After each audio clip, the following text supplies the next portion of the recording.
Bitcoin tidak sama dengan blockchain, cryptocurrency tidak sama dengan blockchain.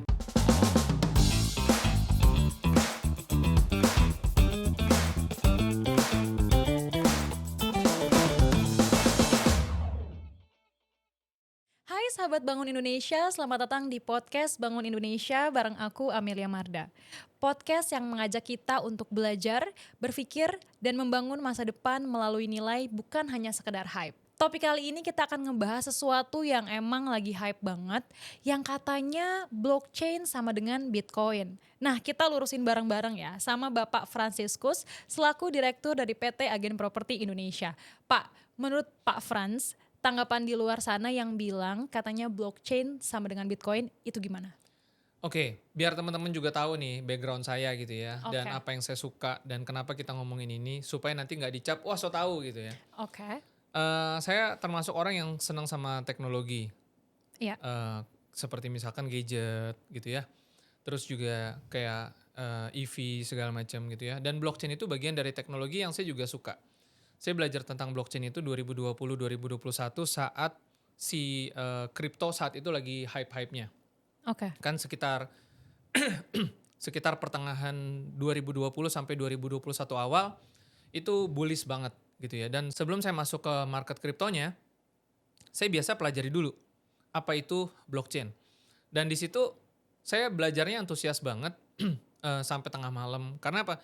Karena memang dasarnya kalau kita suka sesuatu gitu ya teknologi, kita akan happy banget belajarnya. Dan ya itu yang saya alami. Nah sehingga di kesempatan ini saya bisa sharing atas apa yang saya sudah pelajari, yang saya tahu. Dan mungkin banyak orang nggak tahu atau belum tahu. Oke. Tapi ya memang udah punya duit duluan, udah sanggup investasi, dan Ya. memang kabar baiknya bisa mulai dari yang nominal kecil banget. Itu yang bikin orang kadang-kadang tuh, belajarnya ntar aja. Ya kan, yang penting ikutan dulu, yang penting FOMO dulu deh. Saya agak tersindir. Oke, Gitu. lanjut Pak. Oke, Bitcoin, blockchain, cryptocurrency, blockchain. Oke. Ini kabar buruknya aja langsung ya. Oke. Bitcoin tidak sama dengan blockchain, cryptocurrency tidak sama dengan blockchain. Pertanyaannya, kalau kita benturkan antara saham dengan cryptocurrency, ketika orang investasi saham, selalu kita punya dua analisa, fundamental dan technical. Oke. Fundamental itu bicara nilai. Kalau kita ngomongin saham ya, berarti kan kalau kita beli saham itu sebenarnya kita membeli kepemilikan sebagian dari kepemilikan atas perusahaan tersebut. Ya. Logikanya adalah kalau misalkan Amel punya suatu bisnis yang lagi berkembang dan lagi bagus dan mungkin bisa menjadi the next trendsetter, lalu misalkan mulai pitching funding gitu ya, pendanaan. Nah pasti yang akan dilihat adalah kalau pernah nonton acara di luar negeri itu ada namanya Shark Tank atau apa, agak lupa ya, yang tentang pitching funding gitu ya. Dia akan dilihat ini bisnisnya seperti apa, bagus nggak, terus manajemennya kira-kira kedepannya seperti apa, peluangnya, lalu siapa yang menjalankan dan sebagainya. Nah itu bicaranya fundamental. Kita beli saham sebenarnya lihat fundamental, kita lihat Oke. nilai. Meskipun ada analisa teknikal yang kapan masuk, kapan keluar dan sebagainya, gitu ya. Sekarang pertanyaannya di cryptocurrency, fundamentalnya seperti apa dan bagaimana fundamental ini menggerakkan capital marketnya. Oke. Nah, ini yang kita boleh tes teman-teman yang ada di YouTube terutama, berapa banyak teman-teman yang udah join crypto dan mungkin profit atau bahkan nggak profit gitu ya, loss Ya. gitu ya. Udah seberapa tahu teman-teman tentang blockchain itu sendiri dan seberapa hype teman-teman akan teknologi blockchain itu sendiri. Nah, menurut saya ini penting. Oke. Balik lagi kita kembali ke awal. Apakah Bitcoin, apakah cryptocurrency sama dengan blockchain? Jawabannya enggak. Oke. Jawabannya tidak. Ya kan? Nah, kenapa? Karena gini. Ini bisa larinya kemana-mana nih. Kalau gitu apa itu blockchain? Ya kan? Dan kenapa blockchain itu penting? Oke. Bisa dibilang blockchain itu adalah fundamentalnya daripada Bitcoin atau cryptocurrency secara keseluruhan. Nggak akan ada kripto kalau nggak ada blockchain. Dan blockchain itu adalah teknologinya, platformnya. Oke. Kripto itu adalah ibarat kata apa ya? Produk. Produknya. Oke. Betul. Kita udah hype, kita udah FOMO di kriptonya, di produknya, tapi mungkin banyak yang nggak ngerti blockchainnya dan mungkin merasa nggak penting bahkan blockchainnya. Nah, lama-lama akhirnya kalau gitu apa yang menjadi nilai dari cryptocurrency itu sendiri? Nah, ini yang mungkin kita coba bahas di kesempatan ini Oke. supaya teman-teman paling enggak tujuan kita adalah kalau teman-teman invest di sesuatu, teman-teman harusnya tahu juga fundamentalnya seperti apa. Oke, berarti kalau secara ringkas, kita ngomongin blockchain dulu ya Pak. Blockchain itu semacam teknologi atau buku besar digital yang emang mencatat semua aktivitas ataupun kegiatan yang ya transaksional gitu. Ya, itu kan bahasa ekonominya yang kadang-kadang Oke. saya waktu dengar di awal juga buku besar gitu ya. Kita bukan orang akuntansi agak bingung juga gitu ya. Oke. Sebenarnya gini, kenapa bisa ada blockchain? Nah, kita masuk ke yang ujungnya dulu deh. Oh, sejarahnya dulu nih. Iya, Oke. iya kan? Teman-teman udah banyak yang bahas di luaran sana. Saya bahas yang versi singkat-singkatnya aja yang mungkin mudah-mudahan simple. Dasarnya ada blockchain karena ada orang yang atau ada pihak, ada beberapa kelompok orang lah kita sebut kalaupun nggak cuma satu gitu ya, yang punya cara pandang nggak percaya sama yang namanya sentralisasi finance, keuangan sentral. Oke. Karena kan ekonomi global dunia itu ditopang oleh sentralisasi finance. Apa itu sentralisasi finance? Salah satunya bank sentral. Intinya segelintir orang atau segelintir pihak yang memang bukan memonopoli, benar-benar memonopoli ya, tapi ya memonopoli lah tanda kutip. Pilar-pilarnya mereka yang pegang. Ya contohnya bank sentral, bank sentral, bank sentral gitu. Nah, karena mungkin pengalaman buruk atau apa, sehingga lahir mosi tidak percaya. Gue gak percaya nih sama sentralisasi finance. Sistemnya korup, mudah dimanipulasi, mudah disetir. Oke. Nah, kita bikin simpel lagi deh. Apa itu sentralisasi? Sentralisasi analoginya gini. Kalau saya punya barang yang berharga deh, apapun itu gitu ya, atau barang apapun deh, saya mau nitip sama Amel misalkan. Mel, nitip ya, mainan nih, mainan anak nitip. Tolong dijagain gitu. Oke. Nah, harapan kita adalah kita melihat bahwa kita punya sesuatu barang yang berharga dalam bentuk mainan yang dititipkan ke Amel misalkan. Kemudian harapannya Amel bisa jagain. Jangan Oke. hilang ya Mel ya, jatuh di jalan. Tanggung jawab di aku semua nih. Betul, betul. Oke. Nah, tapi apa yang terjadi kalau Amel di tengah jalan ketemu dengan sekelompok orang penjahat, kriminal yang berusaha mencuri barang itu misalkan. Oke. Dikeroyok dong. Nah, satu lawan banyak, Kalah. kalah. Artinya apa? Gampang jebol. Oke, gampang dimanipulasi kalau misalnya dalam blockchain. Betul. Oke. Nah, dalam konsep sentralisasi finance, bahasa komputernya mungkin mudah diedit dalam oke. tanda kutip ya. Entah secara memang ada kebijakan politik atau apa, atau memang mudah dihack atau apa. Kira-kira gitulah. Oke. Mudah dimanipulasi dalam tanda kutip ya. Gitu. Ya karena balik lagi, karena sendirian kan. Iya. Tapi sekarang kalau misalkan ini agak susah dianalogikan karena barang ini kan sifatnya fisik, saya titipnya di Amel satu orang. Tapi anggap aja saya bisa menitipkan suatu barang atau mungkin sejumlah barang lah gitu ya ke banyak orang sekaligus. Nggak cuma satu. Kekuatannya bukan di aku doang. Betul. Ya. Jadi kekuatannya tersebar. Yes. Itulah yang disebut dengan konsep desentralisasi. Oke. Suatu filosofi yang tidak percaya mungkin karena pengalaman buruk, pengalaman pribadi kehidupannya. Kalau nggak salah itu sejarahnya Bitcoin juga. Gitu ya. Sehingga dia gue mau bikin sesuatu yang melawan arus dari sentralisasi. Kekuatan itu harus dipecah. Supaya apa? Supaya tidak mudah dimanipulasi, tidak mudah diedit. Jadi ada prinsip transparansi. Kepercayaan itu lebih kuat. Itu filosofi awal lahirnya blockchain. Oke, tadi udah kita sebut sejarah blockchain juga, udah dijelasin. Jadi intinya blockchain ini untuk ngebuat kita tuh percaya kalau data yang kita punya atau data yang maksudnya menjadi pilar banget nih, penting banget nih buat kita yang tadi Bapak bilang, kesebar ke semuanya ke jaringan blockchain tersebut secara aman gitu kan.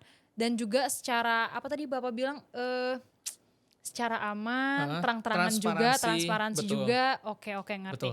Nah, kita balik lagi ke Bitcoin. Ya. Ya kan, Pak? Yang jadi pertanyaan besar aku, kenapa Bitcoin itu sebenarnya ada harganya gak sih, Pak? Kenapa Bitcoin ada harganya? Ini seru nih. Menurut teman-teman Bitcoin kenapa ada harganya? Iya, kenapa Bitcoin ada harganya, Pak?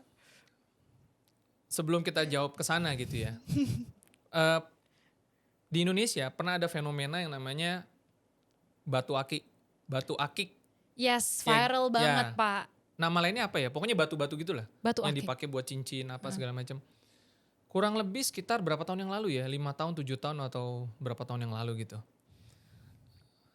Buat yang gemar ada harganya. Bener nggak? Iya, buat yang suka Buat batu yang cincin. suka Ah, ada batu cincin, harganya. oke. Buat yang nggak suka, Iya, enggak sih, biasa aja. nah si A bilang, wah ini mahal nih. Oke. Si B bilang, apaan cuman batu doang, Oke. ya kan? Ini ada 2 cabang jawaban nih. Yang pertama, sebenarnya sesuatu itu berharga itu karena yang disebut kesepakatan konsensus. Nah, itu apa tuh, Pak? Didasarkan pada kesepakatan konsensus. Jadi konsensus kan sebenarnya bersama gitu. Ya kan, disepakati bersama lah, Oke. ya kan? Ya karena di awal ketika adanya hype desentralisasi finance, karena awal sekali blockchain itu kan buat ke sana. Sebelum sekarang variasinya cukup banyak ya, ada token governance, ada buat NFT, ada ya tadi DeFi, lalu smart contract dan sebagainya gitu ya. Tapi arah awalnya kan ke sana sebenarnya. Nah, memang ada beberapa orang yang mempercayai, yang menyepakati bahwa ini berharga. Sehingga mereka melakukan yang namanya pembelian. Ya kan? Oke, Sama jadi kayak si batu akik itu tadi. Adanya suatu komunitas. Kripto itu awalnya dibentuk dari suatu komunitas yang percaya. Oke, jadi maksud Pak Frans di sini, harga Bitcoin itu tinggi ataupun Bitcoin ada harganya itu karena orang-orang ngelihat dia tuh apa ya? Banyak yang mau beli poinnya. Iya kan, barang naik harganya ketika banyak yang beli. Oke. Dimana supply-nya juga terbatas. Oke. Ya kan? Ya contoh yang paling gampang batu akik kalau di Indonesia. Kalau di luar negeri mungkin dulu kalau nggak salah saya sempat baca sejarahnya, kalau nggak salah bunga tulip di Belanda atau apa tahun berapa itu. Wah itu hype banget. Udah lama sekali gitu ya. Jadi intinya karena kesepakatan konsensus. Itu yang pertama. Oke, Nah oke. kebetulan Bitcoin ini secara komunitas itu makin lama makin besar adopsi kesepakatan konsensusnya. Itu dulu yang kita bahas tuh. Oke. Ya kan? Jadi karena disepakati, makanya ada nilai. Kasarnya nih, sebenarnya nggak ada nilainya. Oke, berarti kalau misalnya suatu saat Eh. Bitcoin itu udah nggak ada lagi komunitasnya, yang tadi Bapak bilang kan Iya. dibentuk dalam komunitas Iya. awalnya, itu berarti udah nggak ada harganya lagi, udah nggak hype lagi dan udah nggak bisa jadiin investasi lagi dong. Potensi begitu ada.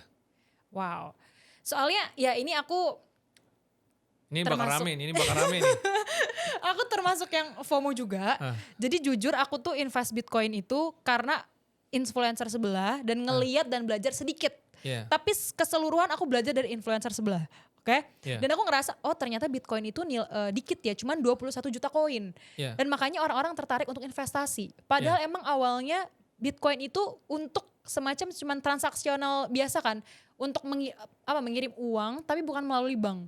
Itu tujuan awalnya diciptakan Bitcoin kan. Iya. Tapi karena mungkin tadi Pak Frans bilang banyak yang ngeliat sebagai peluang investasi, akhirnya jadilah investasi Bitcoin gitu. Banyak yang invest ke sana. Tapi ngeri juga ya Pak, kalau misalnya udah nggak hype lagi, udah nggak terkenal lagi tuh langsung anjlok dong. Padahal katanya 5 tahun ke depan Bitcoin akan naik nih nilainya. Makanya gini, kenapa Bitcoin sekarang bisa tembus sampai lebih $100.000 per, ya 100.000 lebih kan kalau nggak salah dalam dolar ya. Karena komunitas yang mengadopsi ini sebagai suatu kepercayaan bahwa ini ada nilai, kan itu dulu kan. Kita membeli sesuatu karena kita percaya itu ada nilainya. Betul.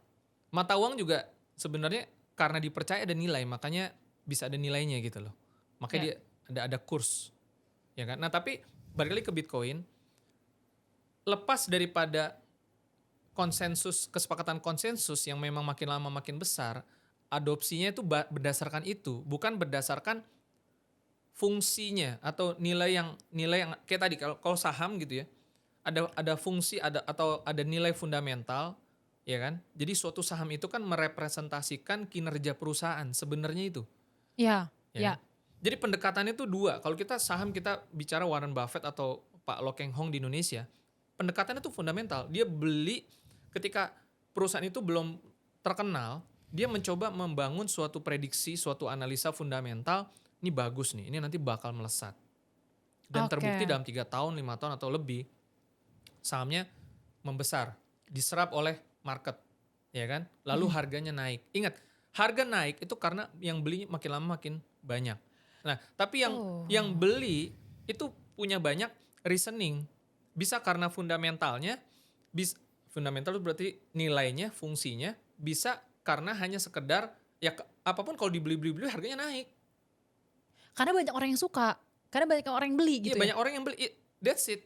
Banyak orang yang beli, harganya naik. Nah, cuman sekarang pertanyaannya, berapa lama harga ini bisa bertahan? Iya.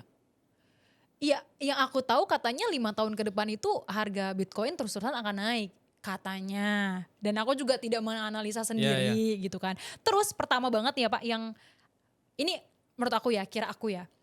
Harga Bitcoin itu naik karena faktor politik lama-lama, kira aku. Ya. Oke. Boleh dikoreksi Pak? Enggak sih. Bitcoin, cryptocurrency pada dasarnya saat ini tuh belum sampai ke titik di mana dia ada nilainya, ada fungsinya secara real case, secara use case.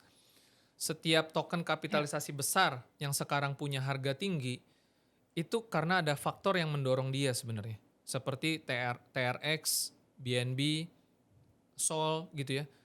Karena ada backup sentralisasi besar di sana. Oke. Kayak BNB TRX ya. Itu karena dominasi China untuk menguasai market kapital kripto. Bitcoin juga banyak dipegang di sana gitu ya. Nah, cuman kalau kita balikin lagi ke Bitcoin yang sekarang mendominasi kapitalisasi cryptocurrency, Mm-mm. ya sebenarnya dia nggak punya fungsi, dia nggak punya use case. Tapi murni udah terlanjur, kesepakatan konsensus itu makin lama makin besar. Jadi orang-orang yang masuk belakangan yang katanya negara ini, negara itu, karena dia semua investor kan sebenarnya mencoba menaiki ombak. Wah, ini lagi naik nih. Kesempatan dapat cuan nih. Nanti Ya. mungkin secara prediksi dan sebagainya, secara spekulasi, harganya masih bisa lebih naik lagi. Oke, potensi itu ada. Tapi potensi one day Bitcoin nilainya nyungsep juga ada. Karena apa? Karena secara nilai, secara use case, ya nggak ada harga, nggak ada nilainya si Bitcoin ya kita bicara ya, Mm-mm. Mm-mm. gitu. Nah saat ini boleh dicek semua, Bitcoin ini disamakan dengan apa? Dengan emas, logam mulia. Katanya store of value. Satu-satunya fungsi Bitcoin, ini kita ngomongin Bitcoin ya, Bitcoin Mm-mm. only ya. Mm-mm. Store of value, iya kan? Oke. Sama Itu seperti maksudnya emas, gimana tuh Pak? eh, tempat kita menyimpan nilai, store of value, Mm-mm. ya kan? Sebelum ada kan sebutannya emas digital Oke. Tapi sama gak nih kalau dengan misalnya emas. totally different kan? Gini, eh, Bitcoin ini buatan, Mm-mm. sengaja dibuat dengan jumlah tertentu supaya mirip sama emas yang jumlahnya terbatas di alam ini. Jadi secara karakteristik dicoba dibikin sintesisnya emas gitu, kira-kira gitu. Dari sisi apa? Kelangkaan. Sesuatu kalau langka dia punya nilai bisa berkembang kayak emas Mm-mm. kan, Mm-mm. Mm-mm. gitu. Nah, cuman secara prinsip ada yang nggak bisa dilakukan sama Bitcoin, yang emas bisa lakukan, yaitu Oke. apa? Fungsi, fungsi nilai. Yes, yes. Emas ini bisa digunakan industri. Jadi Mm-mm. real case-nya ada. Bisa jadi perhiasan udah pasti, Iya. ya kan? Tapi real case-nya itu sebenarnya di industri sih. Chip apa segala macam gitu ya, yang memang menggunakan emas sebagai salah satu logam yang dibutuhkan untuk macam-macam lah. Cuman emang bedanya kalau level Bitcoin emang udah global aja gak sih Pak? Ya karena kesepakatan konsensusnya makin lama makin besar, tapi tidak menutup kemungkinan, ya kan? Kan gini, kita balik lagi. Yang menunjang itu semua tuh sebenarnya blockchain, yang berguna itu blockchain. Dulu sempat Oke. ada dunia meta lah kita sebutnya, Oke. ya kan? Yang sekarang mungkin lagi digarap sama Facebook segala macam. Di Indonesia juga ada Wir dengan Nusa Metanya gitu ya. Ingat gak waktu pertama kali itu rame? Waktu hype-hype-nya seperti apa? Semua kurvanya tuh langsung skyrocket kan. Sandbox kalau nggak salah atau apa gitu ya. Yang Oke. di luar negeri gitu ya. Nah, Tapi pertanyaannya bagaimana teknologi itu bisa diadaptasi, bisa diadopsi Ya. supaya real case-nya, use case-nya itu bisa benar-benar terasa di dalam kita punya daily gitu loh. Oke, berarti yang Pak Frans bilang yang harus kita highlight di sini, blockchain itu punya banyak fungsinya. Jangan terpaku sama satu produk Bitcoin aja untuk investasi. Gitu bukan Pak? Blockchain itu teknologinya, yang punya Iya. nilai itu sebenarnya teknologinya. Oke, Yang blockchain-nya ini blockchain-nya, banyak fungsinya. memang yang ada fungsinya itu blockchain-nya sebenarnya. Oke, potensinya mungkin kali ya. Cryptocurrency-nya itu terutama Bitcoin itu kalau Bitcoin nggak disepakati secara konsensus dengan makin lama makin besar secara jumlah konsensusnya, harganya dia nggak akan naik. Itu satu. Yang kedua, secara nilai fungsi Bitcoin itu sebenarnya cuma store of value yang bagi sebagian orang lainnya juga sebenarnya masih melihat mendingan di emas deh, di logam mulia gitu ya. Yang maksudnya gini loh, kalau dia ada nilai, dia akan bertahan lebih lama. Kenapa? Karena Yes. ada nilainya. Oke. Nilai ini kaitannya sama fungsi. Real case-nya, use case-nya mau dipakai buat apa? Kalau emas itu balik lagi bisa digunakan di industri barangnya langka. Ya. Tidak ada seorang pun yang memonopoli emas. Semua bisa mining emas. Nah, karakter itulah yang dicoba di copy ke Bitcoin. Oke. Yang bikin dulu ibarat kata entah siapa, entah kemana, ya kan? Ibarat kata dia buang kuncinya sehingga tidak ada siapapun yang bisa akses, yang bisa memonopoli, kira-kira kasarnya gitulah. Itu yang membuat dia menjadi store of value tapi tidak memiliki nilai yang benar-benar persis seperti emas yang bisa digunakan untuk industri. Sekarang Bitcoin bisa dipakai buat apa? Oke, katanya ada yang bisa bayar di luar negeri, ya kan? Iya. Tapi adopsinya itu loh untuk apa? Ya kalau falas mah masih gampang lah ya, kira-kira gitu ya. Banyak kalau kita ke warteg deh, beli pakai Bitcoin gitu ya. Ini apaan nih Pak? Sorry Pak, nggak laku Pak. Gak diterima dong. Nah, Iya. kira-kira itu gitu loh. Oke. Berarti yang harus kita tanamin di sini dan yang harus kita pelajarin di sini, investasi itu pertama jangan karena FOMO. Kita Udah lihat pasti. nilainya kayak gimana dulu. Ya. Oke. Nah, jujur ya Pak, aku ya sedikit lah ya, mungkin gak kayak Pak Frans dulu investasi Bitcoin, udah pernah kan Pak? Udah Ya. sempat kita bahas. Saya kebanyakan alternate coin Oh sebenarnya. ya, alternate coin ya. Ya. Oke. Aku termasuk orang yang FOMO juga. Dan aku kalau ngelihat market tuh, wah ini lagi turun nih harga, lagi naik Iya. nih harga, beli atau enggak ya.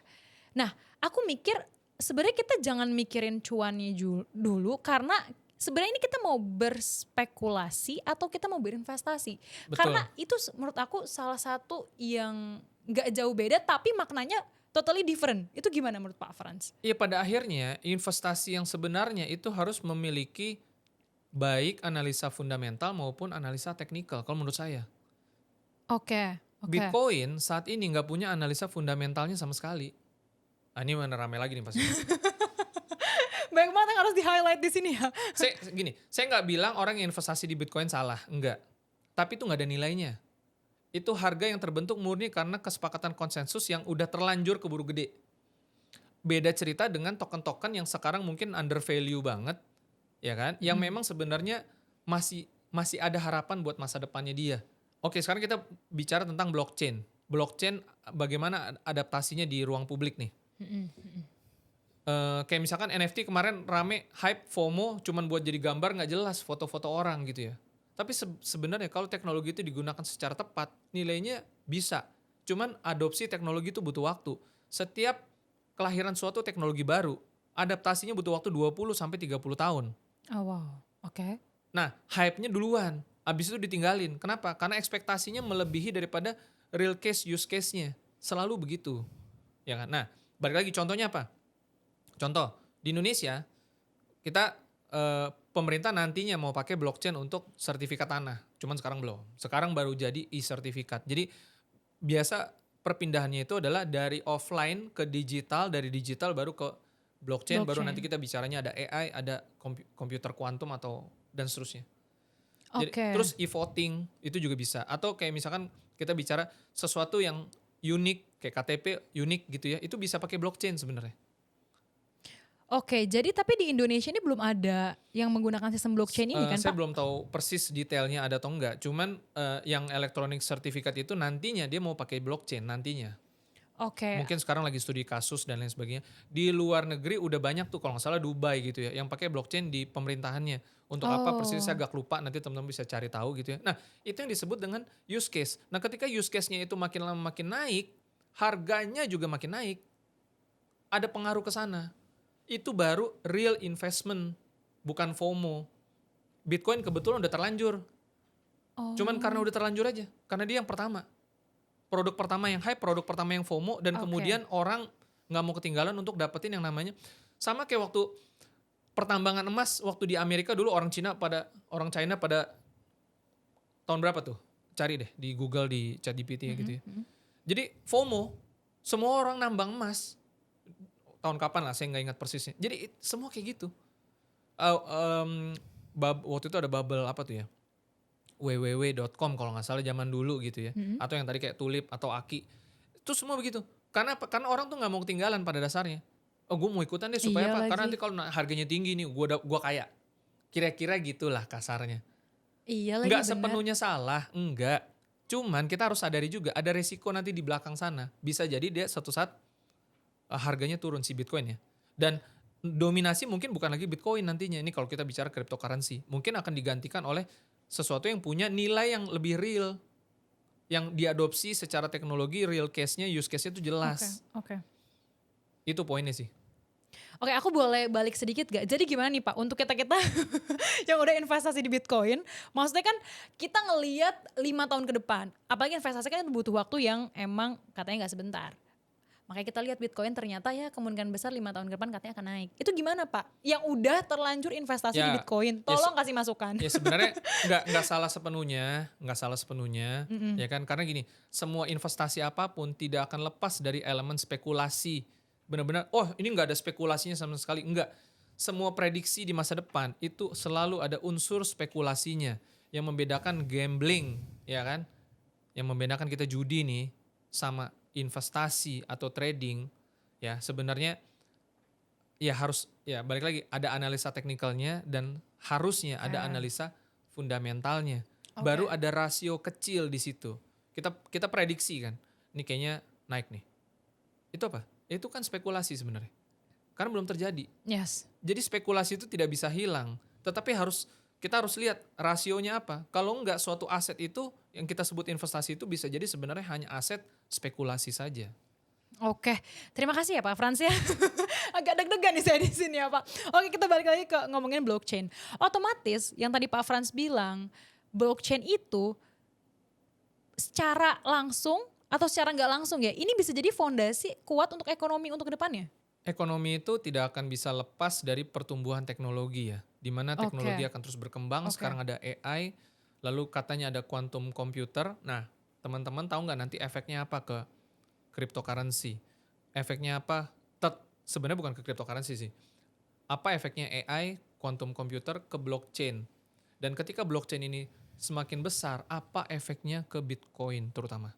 Terus kenapa kemarin Pak Frans masuk Bitcoin, ke kripto? ya kripto. Ya siapa nggak mau dapat untung, ya kan? Tapi ya kalau saya lebih banyak masuk ke alternate coin sih. Cuman sayangnya memang balik lagi, adaptasi teknologi itu butuh waktu yang nggak sebentar. Kalau kita berharap bisa kaya dari situ, lihat aja sekarang alternate coin yang kecuali yang kapitalisasinya memang udah besar. Semua orang masuk ke kripto, banyak yang ngincer, kita cari koin-koin yang under value, yang bisa 100%, yang bisa 500%, yang bisa 1000%. Greedy nggak sih? Ya memang Hmm, itu. Fear and greed menguasai market, nggak cuma di kripto, tapi juga di saham. Tapi kalau kita balik lagi, investasi yang sebenarnya itu beda dengan trading. Makanya oke. coba aja buka channel-channelnya Pak Lo Keng Hong. Dia termasuk aliran yang nggak suka sama trading. Saya nggak bilang trader nggak bagus ya, Oke. ya kan? Ini kita bicara tentang Hmm, bagaimana di lapangan gitu. Saya lebih condong investasi harus yang punya fundamentalnya, yang harus bisa dianalisa nilai-nilainya. Kenapa ini nanti harga bisa naik? Kenapa ini kita bisa dapat cuan? Profitnya dari mana? Semuanya terukur berdasarkan fundamental. Makanya banyak orang beli CSI di luaran sana. Ini kita ngomong CSI sedikit nih. hmm, hmm. Nggak ngerti fundamental, dia udah masuk. Bisa salah penjualnya, bisa salah pembelinya, dan bisa salah media yang lagi mau cari panggung gara-gara ada masalah tersebut. Saya nggak mau ngomong yang mana, mungkin teman-teman udah tahu. Oke, banyak faktornya lah ya Pak Banyak ya. faktor. Oke. Pak Frans kan selalu menanamkan dan memprioritaskan fundamental ataupun Penting, nilai untuk investasi. Dan Pak penting. Frans bilang di negara kita ini apa ya? Nilai itu barang yang sangat langka. Iya. Maksudnya gimana?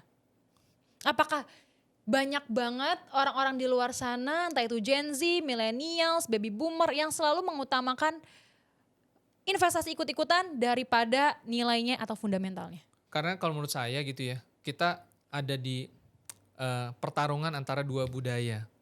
Budaya Oke. yang lebih mentingin penampilan, budaya yang lebih mentingin kelihatan di luar, Oke. tapi dia nggak membangun nilai-nilai di dalam gitu ya. Itu yang biasanya dia masuk ke FOMO dan lain sebagainya.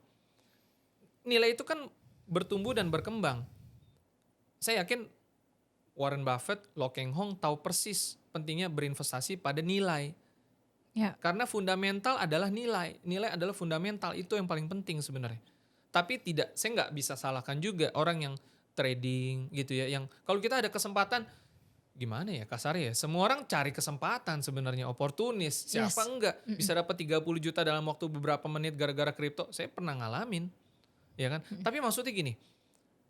Ya sekarang kita bicara banyak YouTuber yang juga go Bitcoin banget lah. Pokoknya all in lah gitu ya. Setengah gaji lu enggak 80% Iya, gaji lu. padahal dia ternyata padahal nggak all in juga padahal, ya kan? Ternyata dia jual juga Bitcoinnya, katanya hold, ya kan? Aduh, Ya, saya nggak takut tahu, banget loh ini saya bahas nggak ini. tahu siapa namanya gitu. Ya. Banyak. Ya. Oke. Jangan merasa dulu. Ya, maksudnya poinnya gini, saya pribadi merasa kita punya tanggung jawab terhadap publik. Kalau kita sudah dikasih Tuhan karunia untuk bisa menjadi seorang public speaker, berada di atas panggung, ya kan? Kita bicara TikTok, YouTube dan lain sebagainya. Makanya kita bangun podcast, kita punya podcast Bangun Indonesia nih. Sebenarnya kita punya panggilan sebenarnya agar kita bukan cuman mau jualan, kita punya bisnis ataupun jasa gitu ya. Tapi kita bisa membantu meningkatkan literasi, memberikan edukasi agar orang ketika mengambil keputusan gitu ya, dia tahu persis apa sih yang harus saya kejar dari nilai itu gitu. Apakah hanya karena ada YouTuber bilang ini pasti nanti akan naik ke 100%. Terus lo orang ikutan gitu? Gitu aja ya terserah sih. Ya kan? Nah tapi kemudian kan ujung-ujungnya selalu berulang kan. Mulai dari Ponzi, scam, apa segala macem. Siklusnya gak pernah berubah. Selalu nyalainnya di belakang. Di depan gak pernah do your own research. Iya lagi. Gitu loh. Ya kan? Nah nggak cuma instrumen investasi yang kelihatannya bagus, ya kan? Yang bodong juga begitu juga sama, ya kan? Selalu nyalainnya di belakang. Padahal lo orang punya tanggung jawab di depan, Ya. buat cari tahu dulu. Sehingga ketika lo untung, lo juga makan sendiri. Ketika lo buntung, lo mulai cari kambing hitam. Siapa Problem nih yang kita salah? di Indonesia tuh rata-rata begitu gitu loh, ya kan? Nah, makanya kenapa nilai itu barang langka. Oke. Kalau gitu menurut Pak Frans, 3 poin penting yang Pak Frans bilang, nilai apa yang paling penting untuk kita terapin sebelum kita investasi? Pertama, ilmu. Oke. Wajib, penting ya. Itulah makanya Pak Purbaya kemarin bilang lu orang Gen Z jangan FOMO. Iya. Ya kan? Karena ilmu itu mahal. Ilmu itu nilai utama yang lu harus punya. Ya kan? Kedua, ya maksudnya gini, ketika kita mau investasi sesuatu, kita cari dulu nih ilmunya apa. Ini apa sih? Kayak tadi kita ngomongin Bitcoin. Tes deh yang udah untung Bitcoin, yang rugi gak usah ikutan. Yang udah untung Bitcoin, berapa banyak di antara teman-teman yang ngerti, yang paham, minimal tahu lah blockchain itu apa. Dan kenapa blockchain ini menjadi awalnya cryptocurrency, itu dulu deh. Cek ilmunya itu dulu. Oke. Yang kedua, pemahamannya kita akan, ya maksudnya balik lagi ya ilmu kayak nanti kan kemudian pemahaman Ya. gitu ya. Mm-mm. Supaya jangan sampai yang tadi ujung-ujungnya kita merasa dibohongin orang. Nah. Gitu ya. Selalu di setiap investasi bahkan yang benar sekalipun selalu ada gini. Dijamin nggak? Halo, investasi dijamin. Investasi mana yang dijamin? Kalaupun investasi nggak dijamin, lu jangan bilang kalau berarti bodong. Kalau nggak dijamin berarti bodong. Oke. Deposito aja dijamin sama LPS cuma 2M. Sisanya nggak dijamin. Ya kan? Oke. Yang ketiga, berpikir kritis. Ini langka banget nih. Coba lu Siapakah berani yang komen gak? Gue tantang deh. Oke. Iya kan? Netizen. Kita lihat kita beneran aja dibilang buzzer sekarang. Jangan-jangan dia yang buzzer, ya kan? Iya, Berpikir kritis ini kayak susah banget gitu, Oke. ya kan? Nah itu 3 hal itu menurut saya itu penting banget. Kalau kita mau investasi, ilmu, pemahaman, berpikir kritis itu wajib. Ilmu, pemahaman, berpikir kritis. Jadi investasi itu bukan cuma soalnya, tapi berinvestasi di ilmu juga dan kesadaran kita juga ya Pak. Iya dong, penting dong. Jadi kita bisa membedakan, oh yang ini tipu-tipu, ya kan? Ini ponzi, ini investasi. Dan kalau investasi itu berarti ada resiko di situ. Bedakan, karena banyak orang yang bukan investasi sebenarnya, dia sebenarnya ditipu, ya kan? Lalu dia bilang, ya ada resiko, ada high risk high return. Dia pakai istilah investasi, itu penyesatan tuh, ya kan? Padahal kalau memang investasi pasti memang ada resiko yang harus kita ambil. Contoh misalkan kita investasi nggak boleh pakai uang dingin, nggak boleh pakai uang panas, Iya. harus pakai uang dingin. Artinya kita punya kelebihan uang. Kita Yes. pernah bahas orang yang investasi harus orang yang punya kelebihan, ya memang kelebihan uang, ya kan? Karena kalau banyak orang investasi tuh dia pinjol. Wah itu Karena dia nggak punya ilmu, dia nggak punya pemahaman, dia nggak berpikir kritis. dia FOMO aja. Jadi dia mau kaya cepet. Kayak cepet. Oke, I see. Berarti nih Pak ya, investasi itu yang Pak Frans bilang kita harus tahu ilmunya segala macam. Kita juga harus berinvestasi sama waktu kita. Kita siapin waktu, tenaga, konsistensi kita untuk belajar. Awalnya dulu nih apa? Iya, iya. Saya masuk saham saya pelajari dulu. Saya masuk kripto saya pelajari dulu. Bukan teknikalnya yang saya pelajari loh. Saham tuh apa sih? Oke. Kripto tuh apa sih? Oh ternyata ada blockchain di belakangnya. Oh Yap. ini yang menjadi backbone sehingga dia muncul nilai, ya kan, dan sebagainya dan sebagainya. Apa resikonya? Resiko likuidasinya seperti apa? Lu siap nggak kehilangan uang jika volatilitasnya nggak masuk?